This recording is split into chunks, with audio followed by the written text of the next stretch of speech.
Hey, everybody, welcome back to Healed Whole Called. Today's guest has a powerful reminder for anyone walking through disappointment. Surrender isn't failure, it's often where healing begins. Bruce Cameron is a speaker, author of Fragments to Freedom, and creator of Emotional Stacking. And after the end of a 25-year marriage, God led him on a journey that has transformed his understanding of faith, resilience, and purpose. Today, Bruce shares how learning to surrender opened the door to healing deeper trust in God and a greater impact. Bruce, welcome to Healed Whole Called. Thanks, Wendy. Pleasure to be here. Thanks for having me. So you often say that surrender changed your life. Can you take us back to the season when God first began teaching you what surrender really meant? I'll take you back to the seminal moment, I think. As I continue to reflect and live longer, I think God is talking to us all the time and is probably giving me direction a lot of times to surrender. And it just there's something somebody said, I forget where it comes from, but it's this idea that until you learn it, you'll keep reliving it. You know what I'm talking about there? So I think, but where it really impacted me is, several years ago, my wife of 25 years decided to leave. And I had always thought that success was holding on, to consistency, to plans, to goals, to control. And so when she decided to leave, it really just created a whole vacuum, a gap. I had 2 kids, 2 mortgages, 2 dogs, a mountain of debt, and a life that I just no longer understood. It was different than what I had grown up with in my life. And so I was. Oh, and then I lost my job. We moved. Yeah, it was like God said, "Okay, you're gonna get it this time." Or you were just really living a true kind of a mini Job story. Oh God, yeah, and I can laugh about it now, Wendy. But and I know your listeners have all gone through something similar to what I'm talking about. So yeah, we just moved to a new state, to a new city. I'd taken this job. She made this decision and then lost the job. And so I'm driving down the street one day, and as corny as it sounds, the song Jesus Take the Wheel came on, and I was like, duh. So I was able to pull into a park and I broke down. I was overwhelmed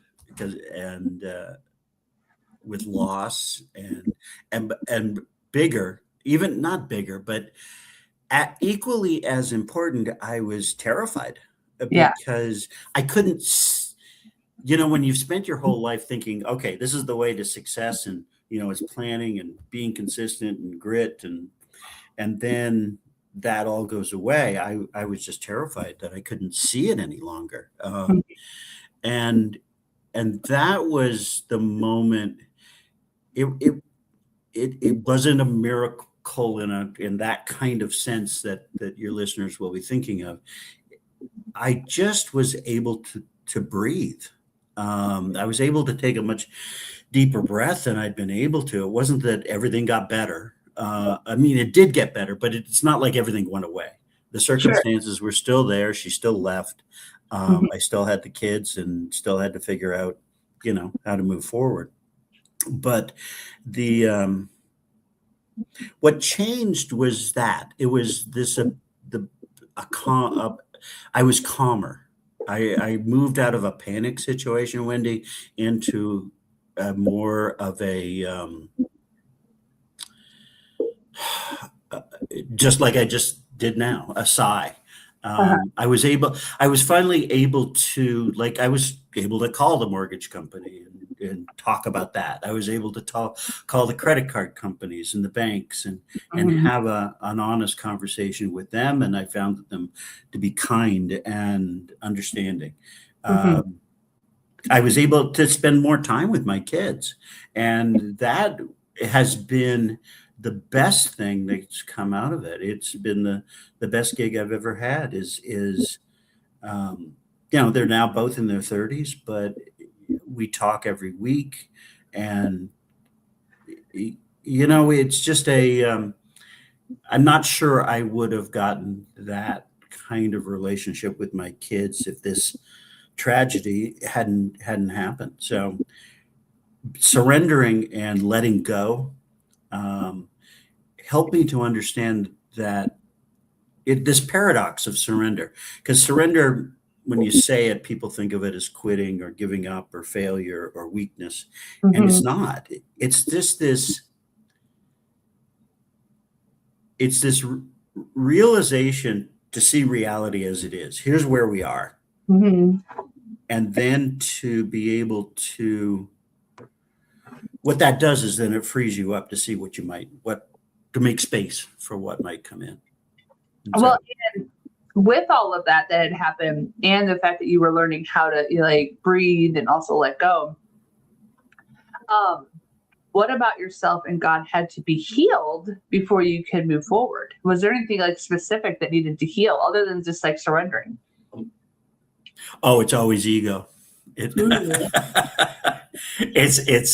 that idea that I got this. I got don't worry. I once had a friend. I'm not Catholic, but she is, and she gave me this novella on surrender. And one of the days in there, it talks about, you're like little children.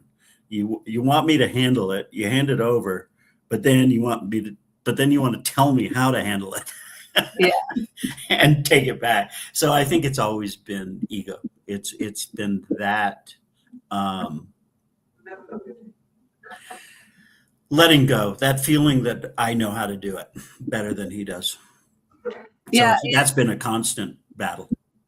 Well, I think it's one of the things that I've been learning even this year, and learning, it's like I tell people, it's learning how to abide versus strive.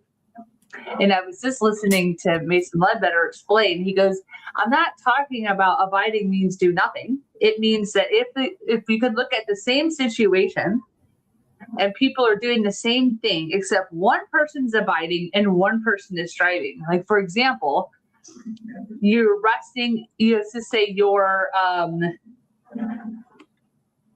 working on a project. One's working in the flesh and the other one's working from the strength from Christ, resting in the provision. You think that we have to provide. Well, it's God who's providing through us, and we can rest knowing that what we need is coming our direction, because it is. He's not going to be like, I know that you ended up in a situation where you had two houses, the mortgages, the debt, the credit cards. But when you started to breathe, started to rest, started to understand, made phone calls, well, now these years later, I would guess you're not in that mess anymore. God, you rested in knowing, hey, God's like, okay, we're in a mess right now. Bruce, we can do this.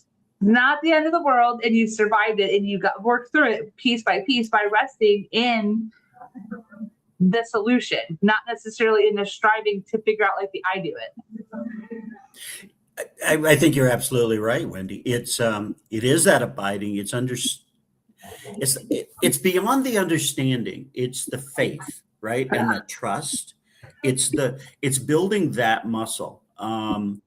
And in my corporate life, I've had the opportunity to work with leaders who have gone through a difficult situation, whether that's being let go from their job or having a difficult personal situation.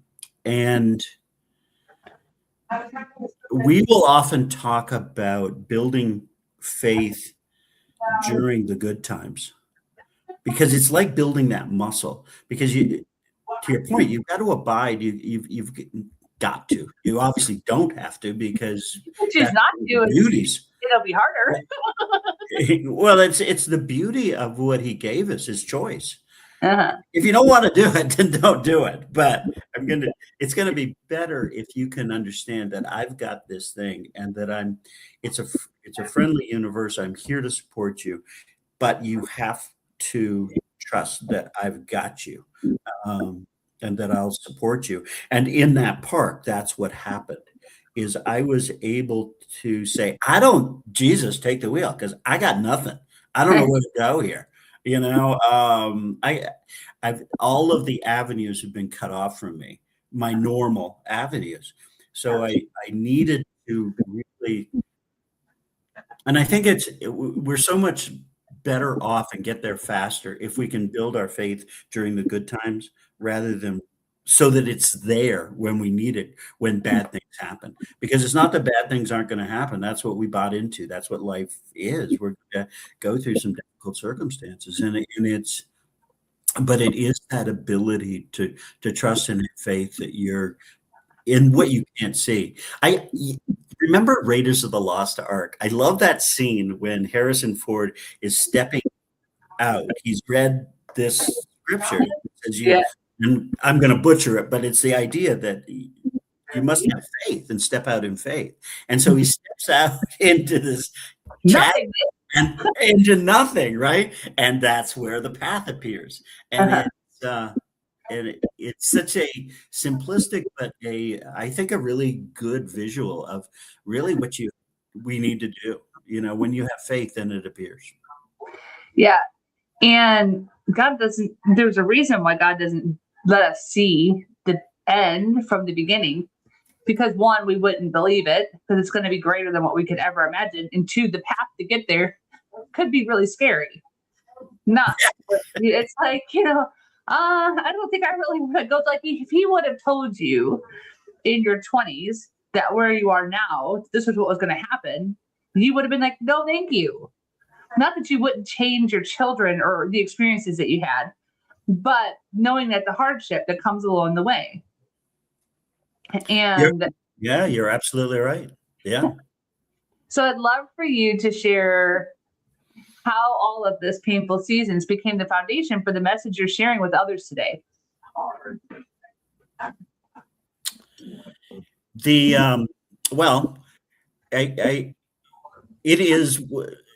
It's this idea that surrender is a paradox. Like, I actually work with organizations, with businesses now, talking about heart-led leadership. And that has become the way I work in the business world. This idea that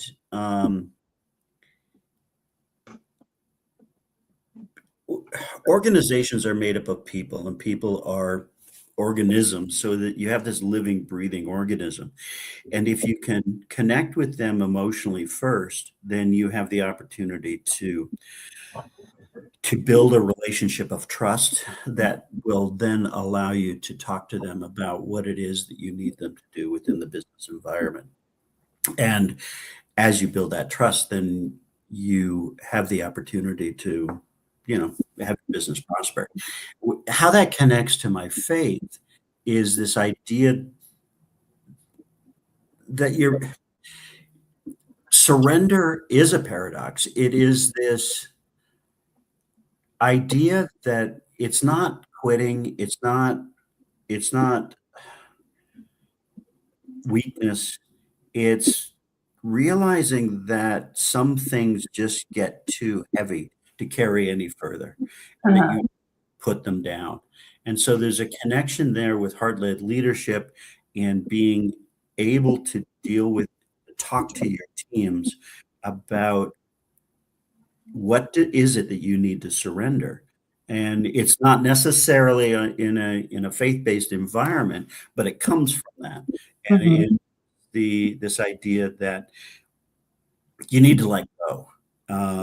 And often I find that teams that I work with will come to a greater spiritual understanding of that when they are allowed to let go of what grit makes them take steps up the mountain, follow this route. When you surrender, you're able to find different avenues to the same goal. Does that make sense? Yeah, it does. So, and you created emotional stacking framework without giving away the whole program. What are some of the principles behind it, and how have you seen it help people experience lasting transformation? Thanks for asking about it. I actually just gave a talk at Harvard last week about, and emotional stacking was part of that talk. It's this, and again, it comes from this my surrender to God, because emotional stacking starts with a foundation of gratitude. Okay. And it's this idea that all of us can define emotional words. So we can define gratitude as a word, and we can define compassion. Uh, but words don't transform lives. Lives transform when you feel the emotions of those words. So emotional stacking is the feeling, is understanding what gratitude feels like. So you may be grateful for the cup of coffee, for the for your dog that you introduced me to, for your family, for the town that you live in. But when you stop and you actually teach people, okay, now what does that gratitude for your dog feel like? Uh, Hmm. you actually make space for the next emotional level, which is compassion. So you have compassion for people or things or places. What does compassion isn't a definition, it's actually a feeling. And so as you can describe what that feeling is, then you make space for the next one, which is care. So what does care feel like? It's not a word, it's a feeling. And you eventually end up at love. And Hmm. so, yes, I love my kids, I love my dog, I love my work, but okay, but that's not what transforms. What transforms is understanding what love feels like. Uh, Hmm. and when we love, it's patience, it's compassion, it's a feeling of positivity, of optimism, of all of those things that as you start thinking about what love feels like, it's this idea, Wendy, that when leaders will spend time not only with themselves but with their teams to describe these feelings of the words, then they're able to make greater, faster, more stronger connections with the people that they work with. Um, Hmm. that's what it is. And by doing that, then you're able to empower those teams. You're able to make those connections. And by making those emotional connections with the people that you work with, whether it's family or whether it's an organization, then you have a stronger relationship. And with that stronger relationship, then you're able to have better communication. And with better communication, you're able to get more done. Well, it's really true. It's funny. I guess I didn't realize that how I tried to live my life is through emotional stacking. So I'm very relationship driven. And I think sometimes people, especially in the professional world, they try to keep it all so professional all the time that they never get to the deeper level. When with my clients, people are like, oh, that's your client. I'm like, well, actually, they become my friend. Now, does that mean it's the same type of a friend that I call every day? No, but if they called me and say, hey, I need this, I'm not going to say no because we built such a good relationship. And there's times I will tell them, like, hey, thanks again for this information. Hope you have a great day. Love you. And I don't say it flippantly, but I think people just don't express love enough in this world. And I feel like if we can, and not say it and not mean it, I mean, deeply mean it. And to have such a relationship with the people we work with the people we serve, with the people around us, and the Mhm. more we can be more in depth, the more love we can actually express, the more the world changes around us. Oh, totally. Well, that's what it is, exactly. Because we're emotional beings. Mhm. We can't exist as widgets. That's not healthy for us. It doesn't get on the business side, it doesn't get done what you actually want to get done. Now, Mhm. can you have a business that's successful monetarily without emotional connection? Yeah, you can, obviously. But It's it doesn't satisfying. it doesn't withstand. It's not good for the people that you're working with, and it's not good for the world. There's the Artemis astronauts came back a couple of months ago, the ones that went around the moon. Yeah. And I watched four different interviews, separate interviews with the four different astronauts. Each Uh-huh. one of them, Wendy, when describing the success of the mission, said love was instrumental in the success of the mission. Now, here's the best of the best, right? All the right stuff.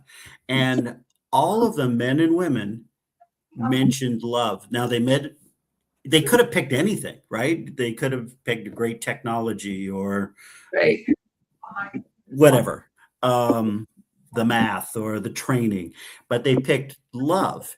Now they all described it differently. Some of it was love for each other and how they worked together, love for the team that supported them, love for the families that were in behind the scenes.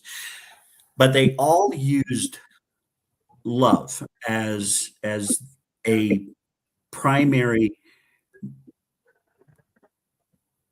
piece of the puzzle that made the mission successful. And I found that not only fascinating, but liberating and very, very positive, that here's these guys that didn't have to say that. It Right. picked love.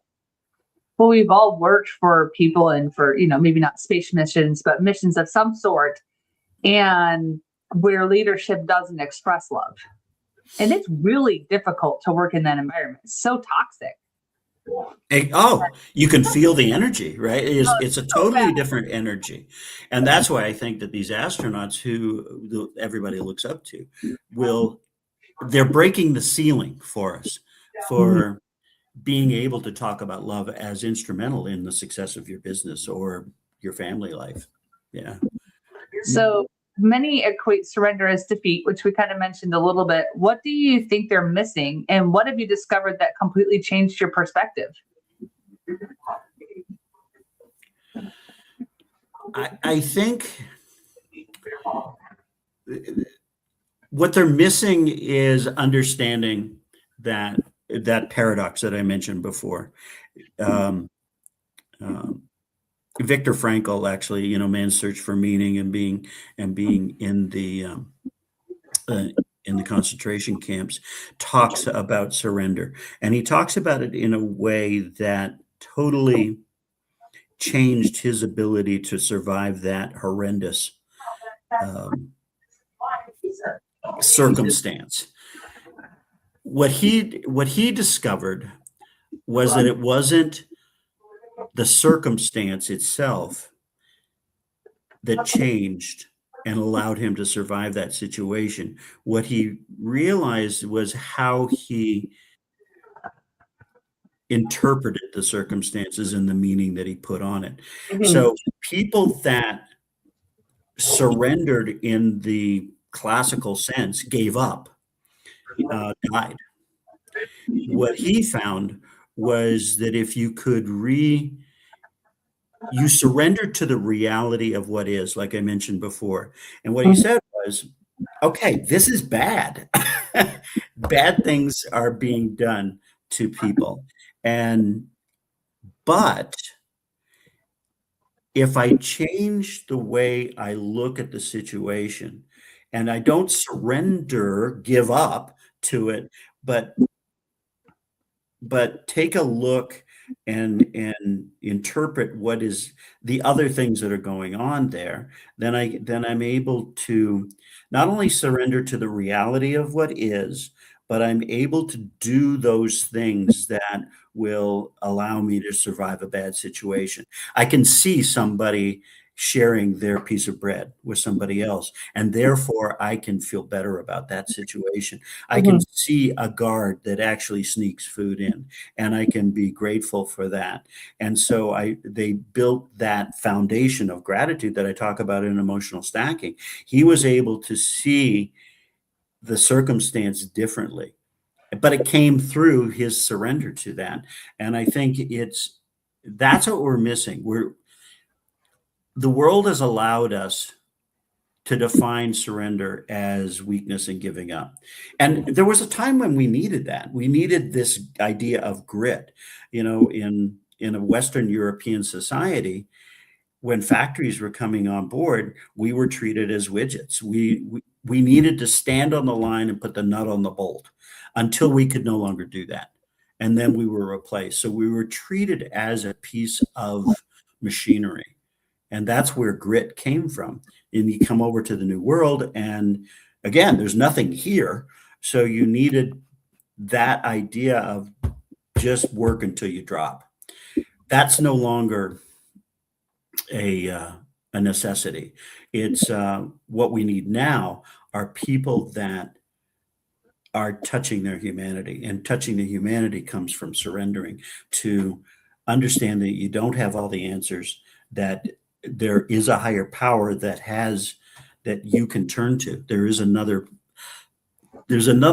avenue to surrender to that takes the weight off of your shoulders, because we've been taught, no, it's all on you. You've got to keep going. Pull yourself up by your bootstraps, keep going.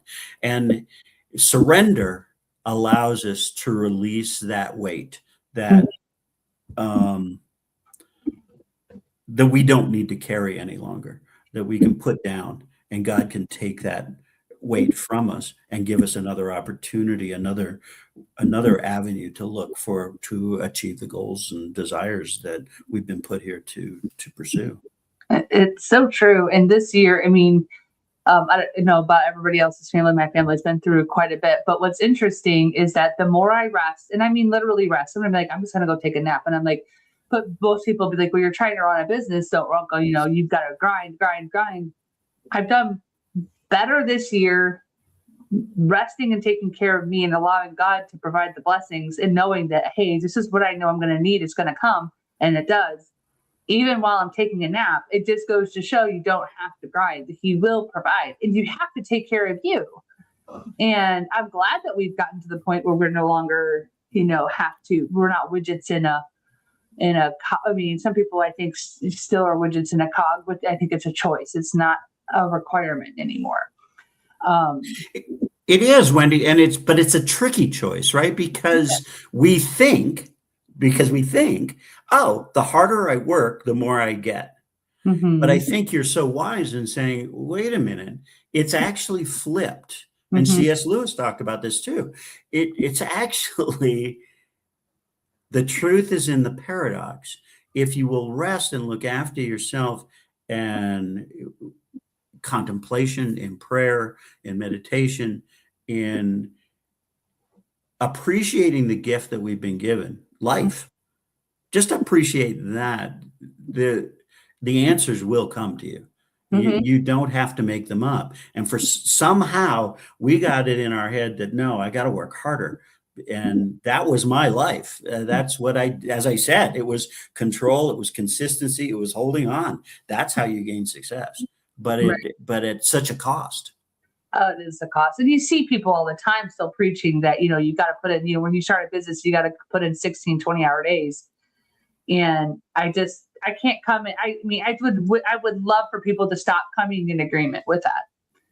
So I'm not saying it doesn't require hard work, but it's not about how many hours we put into the day. It's what we do with the hours that we put into it. Absolutely. Yeah. I totally agree. If more people truly embrace surrender as an act of faith rather than failure, what kind of difference do you believe we'd see in our families, our workplaces, in our relationship with God?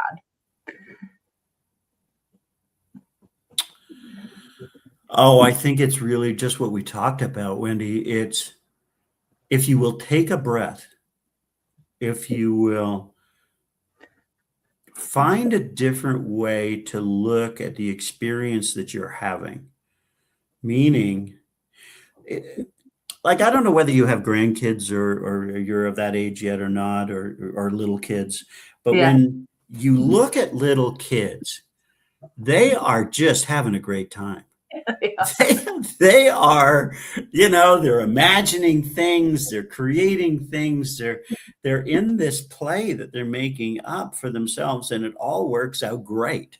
Uh-huh. And for some reason that we won't go into here, we've lost that ability to just relax and play and mm-hmm. smile and laugh and interact with each other, and and have arguments with each other, but immediately make up. And, Sally's my best friend today, and I'll never talk to Sally again, but then Sally's my best friend again. It's not holding grudges and going through this life with joy and and and a feeling of love. I read something the other day that I wrote down that says, when you learn to love, all you want to do, when you release the fear of love, all you want to do is love.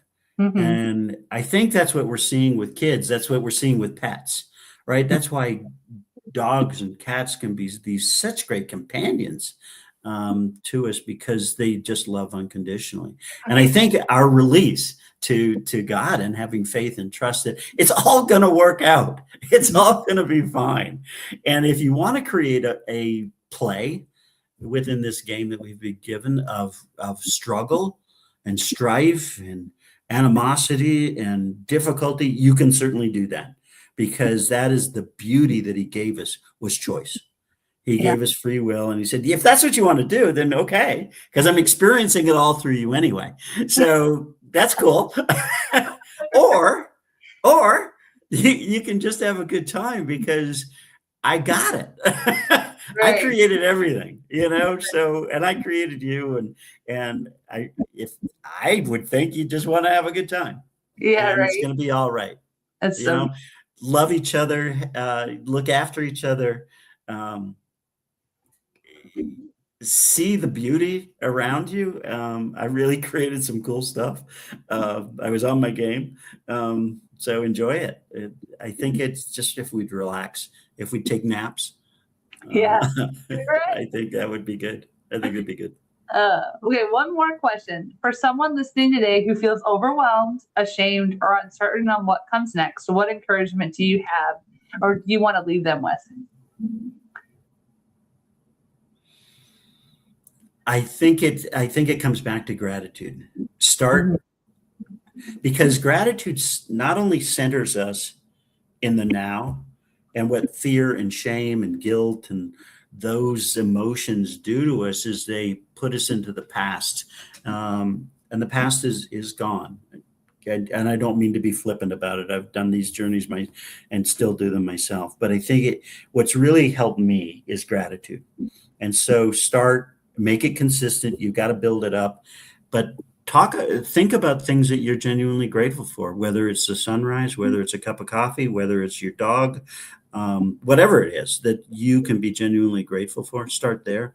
Start with 3 things a day and move up to 5 things a day. Start first thing in the morning. Because when you are grateful, like I said, not only does it center you in the now and help stop the voices that are telling you you're not enough, you're not worthy, but it also opens you up to receive more things to be grateful for, because now you're centered on, what am I grateful for? And you'll all of a sudden see something in the grocery store. You'll see somebody will let you in traffic, and you'll notice it, and you'll be grateful for it. And it'll begin this cycle that gets bigger and bigger and bigger of things that you are genuinely appreciative of. So that would be what I would leave them with. Begin a practice of gratitude. Start slow and grow from there. That's so awesome, Bruce. Thank you so much for sharing your story so openly. And your journey reminds us that God doesn't waste our pain, that surrender isn't the end of the story. It's often where healing truly begins. And thank you for encouraging us to trust God more deeply, to lead with love, and to embrace the freedom that comes from placing our lives in his hands. So if Bruce's story has encouraged you today, be sure to connect with him, explore his book, Fragments to Freedom, and continue following the message God has called him to share. Thanks again, Bruce. Thanks very much, Wendy. I appreciate it. You're welcome.